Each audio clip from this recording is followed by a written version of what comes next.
Hello and welcome. You tune in to Buy Now, Sell Now with me, Ankita Saxena, and with me is Cheryl D'Souza. And this is the show where we take all your queries and get them answered by our experts. But first, before we get started with all the queries, let's take stock of how the markets are shaping up. Cheryl, what a day. I mean, it's like a bolt from the blue.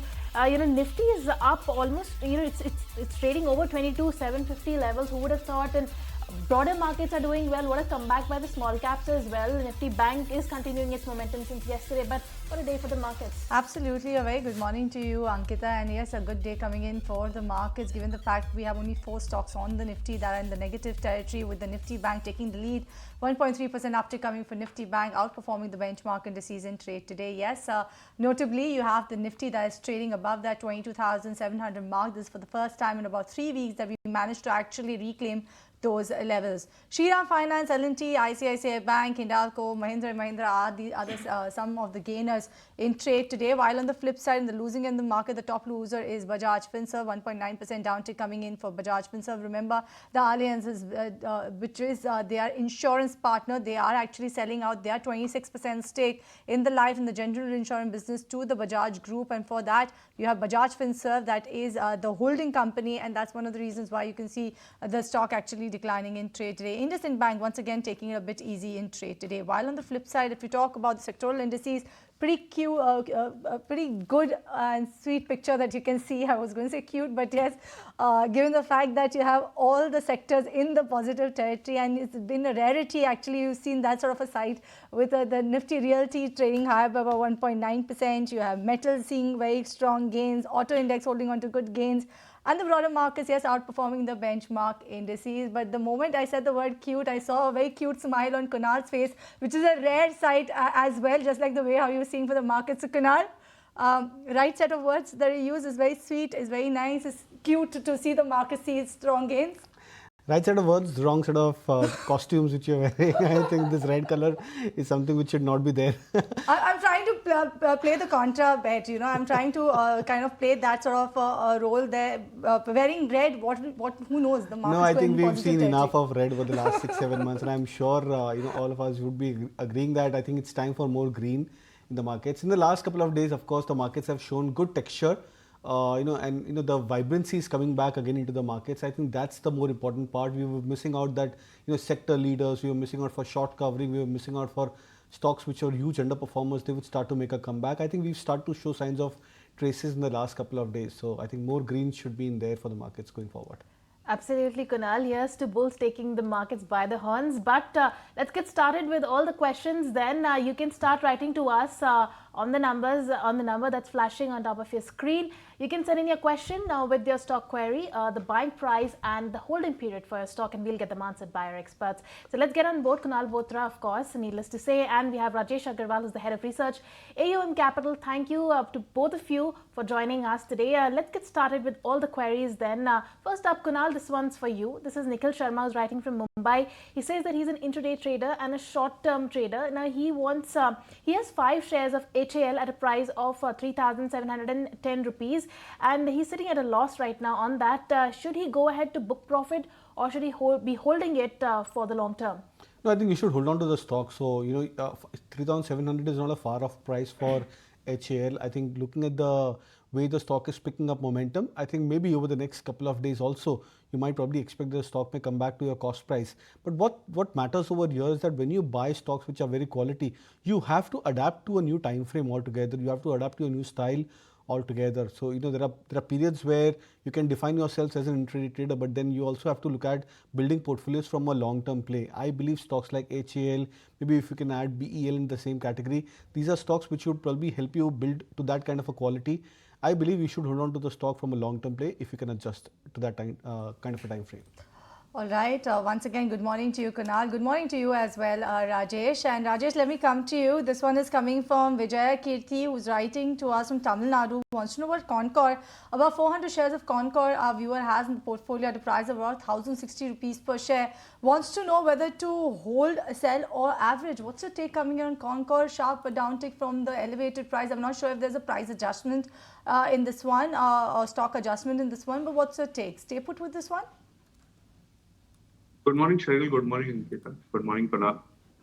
And as far as Concor is concerned, I think it's a strong company, one of the best play in the logistics sector, if you say so. But they have railways, the wagon things, and doing very well. Even the railway land royalty business has been taken care of in the recent past. The correction is just because of the fact that railway stocks and all these stocks has run up quite a lot in the last 2 3 years, and that's why we have seen the massive correction in the market, not only in the entire market, but specifically in stocks connected with railways and defense. Concor being one of the best play in logistics space, there were talks of sometimes back of disinvestment being taken place, but that has been put on back burner. But sooner or later that will happen. When that will happen is difficult to say. But fundamentally, it's a very strong stock. At these levels of around 650 odd levels, I think one can even add to that. All right, that's the word coming in on Concor. But moving on from there, this one's Krishna who's writing from Chennai. He says that how long should he be holding Cipla? He has 20 shares of Cipla, and he wants to know if he should be exiting at this point, and he wants to know at what levels can he get into Maruti. Kunal, you take this one. Well, I think you can hold on to Cipla over the short to medium term also at current levels of 1500. There seems to be a good base formation which is formed for Cipla. The stock has stagnated at this 100 odd point mark, 1400 to 1500 range, but it looks like the stock could now start to inch up higher. So I would suggest a hold. For Maruti, on the other hand, I still believe that there could be a bit of more consolidation which could be at play for Maruti. I think what you need to look out for signs is that the auto pack in overall starts to outperform the benchmark indices. I think only then I would believe that stocks like Maruti can start to outperform. Yes, the stock looks attractive on the long-term charts, but then I would probably believe that maybe above the 12,000 mark could be a better comforting point for Maruti over the short to medium term. This one's come from Ekam Baraya, who's writing to us from Hyderabad. Kunal, let me come right back to you. Wants to know whether can buy CG Power at current price for a period of about 6 months or so? Well, you can. In fact, on a short-term basis, CG Power looks attractive for a potential target of 700. The stock forming an inverted head and shoulder pattern on the daily charts. So I think on that context, you can look to buy. But then in this kind of a trade, I would also suggest that you keep a stop loss or maybe a support point at play for the stock. That I believe could be closer to 580, 585 for CG Power. All right, Rajesh, I'll come to you for this one now. This is Sudha writing. She says that she wants advice on Triveni Turbine, Chambal Fertilizers, Gravita and JSW Energy. She wants to know how long should she be invested in this, and is this the right time to get into these names? See, out of the four names, I think it's only JSW Energy which is in a better footing out of the other three. The company is doing well, huge capacity. The only problem is coal side, but that has been taken care of as per the management commentary in the last quarter. The numbers have been decent, and the valuation after the kind of correction which we have witnessed in the last 3 4 months has been massive. So at around 520, 530 odd level, JSW Energy is the better bet than the other stocks which have been mentioned. Next query, I will ask Kunal to guess. Do you know which stock the query will be on, Kunal? ITC. Wow, bang on. I am sure even Rajesh also must have guessed it. This is from Shreyas. He's writing to us from Bangalore. He has ITC. He's bought this at about 428, 500 shares of ITC. Is it good for the short term or not? Let me not ask you first. Rajesh, what's your take? Is it good for the short term, long term, all terms? You're asking me? Yes.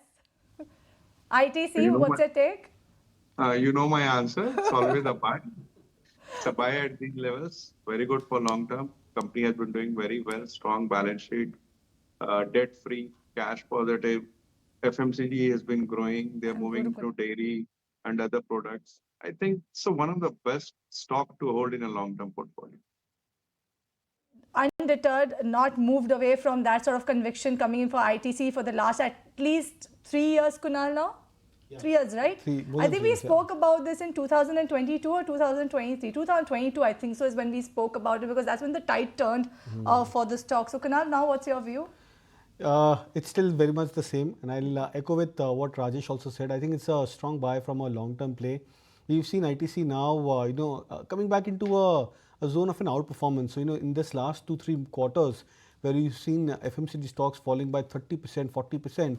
ITC has been one stock which has fallen far less as compared to many of the other peers. So I believe that in that context also the stock stands to be one of the stronger names from the pack. I would continue to be bullish on the stock from a long-term play. All right, moving on then from ITC, coming to you then. Rajesh, tell us, this one's by Siddharth from Kolkata. He has 52 shares of AU Small Finance Bank that he's bought at 632 rupees. He wants to know about the outlook for the long term. If he wants to hold it for the long term, should he be holding the stock? See, I think in the entire small finance banking space, this is one of the best stock. Very conservative management, very strong hold on their asset quality, doing very well. And they have expanded very well, especially in the Rajasthan and these areas. I think it's a buy at these levels. All right, so that's the take coming on AU Small Finance Bank. On that note, we'll slip into a break on this edition of Buy Now Sell Now. When we come back, we'll continue taking your query. Viewers, don't go anywhere.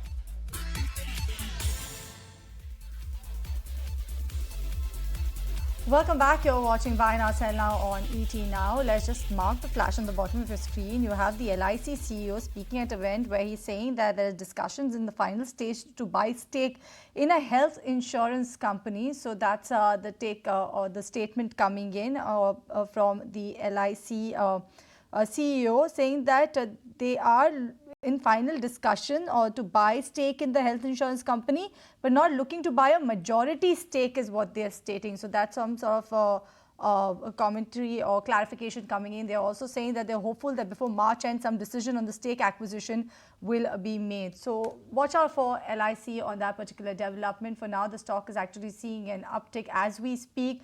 A clarification coming in that they're looking to buy a stake in a health insurance company, but yes, not looking at a majority stake buy, and also they're hopeful of some decision before March end will be made with regards to this sort of an acquisition. So watch out for LIC on that particular note. But let's talk about the other queries that we have, and we have Kunal as well as Rajesh taking all of his stock related queries. This one, Kunal, I've got from Ramu. I think it's from CC Ramu. He's from Bangalore.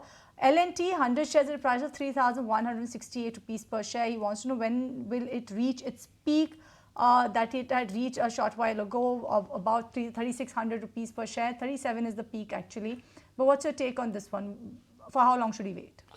Yeah, I think the all-time high for the stock is around 39.50, 60 thereabouts. It'll take some time to reach there, but I think it's a quality stock like L&T. You've purchased at a very good price, I think 31.50 thereabouts. So for L&T, which is again a stock which has come back towards its multi-month lows, if not multi-year lows for L&T. I think a 20% correction generally is what we consider as a good zone for large cap names, and especially the low beta stocks like L&T as very good zones for long-term traders to try and enter into the stock. So I would suggest to hold on to the stock. Now, difficult to anticipate when would the stock come back to the 3750 plus mark or 3900 plus mark, but I believe eventually over the next couple of years you would probably expect that L&T behaves in the manner in which the indices also perform. So if the index moves up higher, we come back to the life high levels, say in the next few quarters, then I believe L&T could also mimic the same. All right, moving on from L&T, coming to you, Rajesh. This one's Ron, who's writing from Mumbai. He wants a fundamental view on the long-term holdings for Sonata Software and Swin Pharma. Rajesh, this one's for you, and he also wants to know the exit point for the same from Kunal. So first we'll come to Rajesh perhaps for the fundamental long view, and then the exit points to Kunal. See, as far as Sonata Software is concerned, is one of the good companies in mid-cap space. But the problem right now is the entire IT space is under dark clouds, I would say, because of the kind of Trump policies which has been announced almost every day. So at this point of time, I would say it's better to switch to some large cap IT names like ITI, Infosys or TCS. Somebody wants to be in IT. As far as Swin is concerned, one can continue for a long-term holding. One can even buy at these levels. It has corrected quite a lot, despite the fact that the numbers has been decent and they have quite a good ANDA filings and all doing well. So Swin is a buy from sides, and Sonata is a switch to large cap names. Right. Kunal, what about you? Any exit price for this? Because I'm not sure if our viewer is already holding on to this, but I'm guessing he's holding if he's asking for exit price. Yeah, I think we should hold on to the stocks, both of them. Now I understand that both of these stocks have gone through a correction, but the interesting bit about the charts, for example, for Sonata Software, the stock is almost at a 30 to 40% below its long-term averages. Now, yes, a pain point is what the stock is going through in terms of its phase, but I believe at current levels of 350 thereabouts, there is a very strong likelihood that the stock may start into a mean reversion phenomena sooner or later. And when that happens, you might probably expect the stock to come back towards at least 450 to 500 kind of a zone. That could be a point where you may look to maybe reconsider your decision whether you're looking to book profits or not. Right. Deepak Dave has written from Gandhinagar. Long-term investor wants to add Raymond's in his portfolio. He already has about 50 shares of Raymond at a price of around 1,650 rupees per share. What's your take, Rajesh? Do you think it makes sense? Yes, of course, one can buy. Strong brand, doing very well. Last quarter numbers were very decent. They have good expansion plans. One can add at this levels. Moving on from there, Kunal, this one's for you. This one's Dean Sequeira, who's writing from Goa. Kunal, he wants to know if it's okay to buy Tata Motors now for 1 or 2 year time span at the current levels that Tata Motors is trading at. Well, it could be a good buy at current levels. From a long-term play, I'm not sure whether 1 to 2 years could be a good time frame, but I think if you're okay to extend this to maybe 3 to 5 years, then I believe that there's a very strong likelihood that the stock may start to get back into a zone of an uptrend, because we've seen a 40 to 50% correction broadly for Tata Motors from 1150, 70 thereabouts towards 600 mark. The stock formed a low for itself. So I think in that kind of a time frame, as well as a correction, I would believe that the stock could be a good buy at current levels. All right, so that's the take coming in on Tata Motors. Let me take this next query coming from Mr. Singh, who's a senior citizen from Pune. He has SRF, about 200 shares at a price of 2,500 rupees per share. He wants to know what's your take on the fundamentals for this particular counter. Actually, Rajesh, given the fact SRF also, imagine it is actually bucking with the overall market weakness in the last 3 months. It's up about 32%. And also, let's not forget, this is a specialty chemical play. A lot of factors actually drive this entire segment as well, one being China plus one strategy as well. See, the strong chemical play, no doubt in that, one of the largest in the sector, I would say, doing very well. They have a huge product profile, not only chemicals, but other things also. And the numbers have been decent. Strong company. If you have a long-term horizon, by long-term, I mean 12 to 18 months, you can continue to hold. And by any chance it falls by around 10% from the current market price, one can even add. All right, coming to you, Rajesh, yet again, because this one's for the long and fundamental view. This one's Bharat, who's writing from Trichur. He wants to know which one out of these 3 names is better to hold for the longer term perspective. And he's speaking about 5 years and more. BDL, BEML and BHEL. He wants to know, the levels at which he can buy and perhaps which one is the better bet. BEL, BEML and BDL, right? Yeah. Out of all 3 are defense related stocks doing almost good. I would say the order book is good, doing very well, and seen massive correction in the last 6 months or so. So it's a difficult choice, because when defense starts moving up, almost everything will move. But if I have to choose one out of these 3, I would go for BEML. This is not only a defense play, but also into mining and metro coaches. Doing very well. The order book is very strong. Management has clearly stated that they expect the order book to grow very fast in the near future. Product profile is good, and all the 3 industries, be it metro, mining, or defense, are doing well. So BEML would be my choice from out of these 3. Right. Coming to you, Kunal, from this one's from Subramaniam. He's writing to us from Chennai, and he is an ardent follower of yours, because he said that he wants to know about AB Capital, 40 shares of 100 at 199 rupees per share, and he's mentioned that it's a favorite of Shri Kunal as well. So he wants to know now, should he look to average, and what sort of a short-term target should he keep in mind? Yeah, I think it could be a good zone to average the stock at current levels of 160 thereabouts for AB Capital, because again, couple of technical factors playing out. One, that the stock is at a divergence of almost 20%, 25% from its 200 DMA. That's a good zone to enter into the stock on a contra perspective. The second, the most important part is that the NBFC sector overall has started to look very attractive. We've seen stocks like Bajaj Finance, Finserv, Shriram Finance, Chola Finance, etc. They've started to look very attractive. And now we could be probably going to a zone where the underperforming stocks in the very recent charts, the likes of L&T Finance, AB Capital, etc., they would start to get back into a zone of breakout. So I think in that context, these stocks, especially AB Capital, could be a good buy as well as an average at current levels. All right, with that, it's time for a quick breather. After the breather, we will come back and take all your queries, but stay tuned. We'll be right back.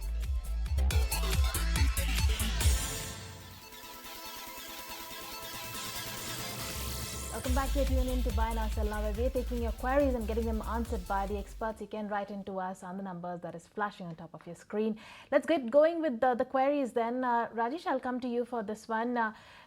This is Thomas George, who's writing from Kochi. He says he holds 500 shares of Indus Towers. He's bought at 350 rupees, and 2,000 shares of NLC, he's bought that at 215 rupees per share. He wants to know the future for these particular counters. I'm assuming he's not written a time frame for this, but from a long-term perspective, what is your take on these counters? See, for long term, I think both are very strong companies. Taking one by one, Indus Towers are doing very well. The tower business is doing well. They had some holding issues that has been recently solved, and with the kind of 5G rollout and all, I think the business is going to do well.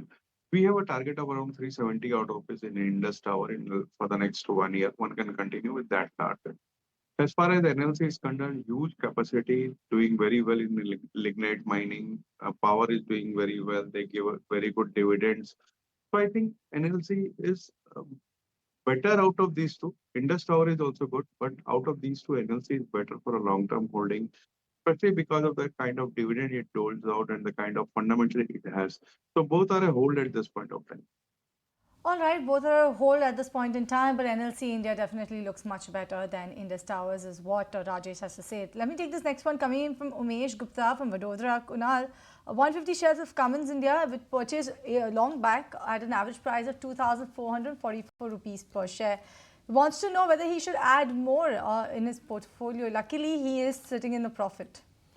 Well, yeah, and I think the stock at current levels looks reasonably attractive. I think it's forming a good rounding base at current levels, which means that the stock could be in for a breakout. That breakout level for Cummins India is around the 3,000, 3,020 mark on the spot levels, and I think whenever that happens, I would actually expect the stock can move towards even 3,500 over the very near term. So yes, you can look to average the stock at current levels and position yourself for a potential breakout closer to 3,300 to 3,500 mark. All right, Kunal, this one's again for you. This one's Jay Krishnan is writing from Kerala. He wants to know at what levels can he enter Coforge for the medium term. Well, Coforge is, Kunal, one of the counters that has really bucked the trend. In fact, it has outperformed the IT index. At these levels, is this the right time to get into Coforge? Well, as I was pointing out earlier also, that I expect that the large cap IT stocks or the IT index overall can go into a struggling phase over the next few quarters. But then there could be exceptions over there. Coforge, of course, is one of the stronger names which has done reasonably well in 2023-24. But my only catch is that keep your position size a bit restricted onto these IT names, because you are in the midst of a downtrend on the fear side. There could be a chance that these stocks may go into a bounce back mode, or they could provide that rally. But then if the larger trend for these stocks is still on the downside, then you could probably expect that maybe post a process of a bounce or a rally, these stocks may go into a further leg of correction. So keep your position size under check. But yes, Coforge could be an interesting bet. Right, this one is coming in from Manoj. He's writing to us from Tamil Nadu. He purchased IndusInd Bank at around 1,500 rupees per share, about 200 shares of this one. Rajesh, the stock definitely has seen a downtick, and it is seen that sort of a downtick on a fundamental basis, given the fact the news flow was not supportive for IndusInd Bank. What should he do? Should he hold on till the stock recovers, or should he actually sell in loss in order to safeguard his capital? And I'm sure it's not just Manoj who is thinking about this. There will be a lot of them who actually invested in IndusInd Bank, or there will be someone who's taken this opportunity to go ahead and load up the stock. What's your take on the fundamental basis? Anything to get too perturbed about IndusInd Bank? See, the point is, at this point of time, maintaining a status quo, whatever has happened has happened. I think at these levels, it's a strong buy. But the problem is you never know whether there are more problems coming up, because once when there are problems started coming up about corporate governance or some derivative losses which has been reported in a less number. So these things, if these things are one type, then it's okay. It's a good buy. But you never know what kind of things would be there in future, or RBI is going to put some restriction, or SEBI is going to come out with some prediction on this. So it's a very risky bet, I would say. If I have to talk of fundamentals at this point of time, it's a strong buy because of the fact that it's trading below book value. Even if I give 1.2 times book value, that's adjusted price to book. So that comes to around 1200. That's almost 100% jump from where. So this is a high risk, high return kind of bet. Any investor which is having a high risk appetite can buy at these levels, provided he has a high risk bet. What I would suggest is go for only 4-5% of your portfolio size in this, because as I said, there may be some more worms coming out of the can. So only for those who can look at take risk is a buy from our side. Somebody holding can continue to hold. There might be a bounce back because of the kind of cut which we have seen, and at this point of time, one can hold. Already purchased, Manoj, and since you are sitting on it, for now what Rajesh is of the view is yes, hold. We don't know what lies ahead given the fact that what sort of a news flow we are likely to see when it comes to IndusInd Bank. But if you're already holding at those elevated levels, his advice would be hold and don't actually book out on loss to safeguard capital. Right, Rajesh? Yes, I would definitely. All right. So it's a buy in case you're a new, and if you have the high risk appetite, then it's a buy call coming in on the fundamental basis. Similar signals actually flashing for you on the screen as well, Kunal, when you talk about IndusInd Bank. Is buy? See, it's a buy in terms of the price, but news flow keeps on deteriorating for stocks, and that could keep the stock a lot more busy. Maybe in terms of a downtrend. For example, on the short-term charts, the reason why IndusInd Bank has been struggling in the last 2-3 days is because the stock is in the F&O band. So these technicalities, they keep on coming for stock prices, and which could impede the the near-term trend for stocks like IndusInd Bank. But I largely believe that levels around the 600 to 700 range where the stock is trading right now, at least on the longer term charts, are very attractive buys. All right, so that's an attractive buy. In fact, let's actually hear out about what LIC CEO had to say exclusively to ET now. We did talk about the health insurance first. Let's hear him out. In life insurance industry. So according to you, what are the reasons and what more can be done so overall penetration can also increase in insurance sector? Actually, for penetration, 4 things are required: affordability, accessibility, availability, and all those things required. But at present, we have to do a lot of study, because to make a product affordable, because many people, they think insurance is costly. So for them, a lot of study is to be done. And today, I am happy that this global conference of actuaries, they will deliberate on all the issues which the industry is grappling today. In my speech, you must have observed, I industry, and these people will address all those issues. So as the largest insurer, I mean, so you spoke about under-penetration. Yes. Can you throw some light as to how you will go about achieving penetration? You see, there are areas in which many of the industry players are not entering. There are certain areas which actually we should focus more and more those areas, and those population segment who need insurance most, not to just move here and there in all urban city, tier 1, tier 2 cities and compete with each other. Then only more than penetration, I will emphasize on coverage, because India is a big country, large population. Maximum insurance coverage should be there, so that almost every insurable person is insured. That should be the objective. So while this is true, there is also a issue of cross-selling of insurance among by banking, and so how do you sort of balance this and that? Now, see, going forward, all this, at one time everything will be integrated. Financial solution person, when customer goes, he will expect under one roof he gets all financial solutions. So there is nothing wrong in that. और sir अभी आपने जैसे stage पर बोला कि data का बहुत हम सही इस्तेमाल करेंगे, वेरिएबल डिवाइसेस, व्हीकल्स का, तो क्या एलआईसी ऐसे प्रोडक्ट लेकर आएगा जब जनरल इंश्योरेंस? देखिए एलआईसी अभी देखिए अभी जो है एलआईसी अभी तक हम लाइफ इंश्योरेंस में है और हेल्थ इंश्योरेंस प्रोडक्ट बेचते हैं, defined benefit product, not indemnity product. तो वो अभी वो सब जो है वो तो अलग दूसरा इंश्योरेंस है। जनरल इंश्योरेंस में उतरेंगे ऐसे प्रोडक्ट्स प्लान? नहीं हम उतरेंगे, कौन बोला हम उतरेंगे? अभी तो हम तो कोई ऐसा डिसीजन नहीं लिया है। Health insurance definitely we are proposal discussion is going on at final stage, so and that is a natural choice for LIC to be in health insurance. But that will be a majority stake, and when will that once we finalize very shortly, I think all things will be worked out. So within this financial year, because regulatory. So that's the LIC CEO talking about that flash that we were putting out a short while ago. They're saying that they're planning to enter the health insurance space, but discussion is in the final stage. They're targeting the decision in the health insurance plans to be made before March 31st, but they are also saying that they will not hold a majority stake in the proposed health insurance venture. So that was the LIC CEO talking about that. The stock definitely has risen from those initial commentaries, now trading higher by about 1% or so. But with that, I'd like to thank Kunal as well as Rajesh for being part of the show, for answering all the stock-related queries. Though it was truncated, we tried and squeezed in as many as possible. And hopefully, Kunal, the rest of the day also stays as cute as it has been in the last 1 hour of trading session. I will speak to you in the closing trades, and we will talk about that at 2:30 p.m. But on that note, we slip into a break on this edition of Buy Now Sell Now. When we come back, more lined up on the other side. Don't go anywhere.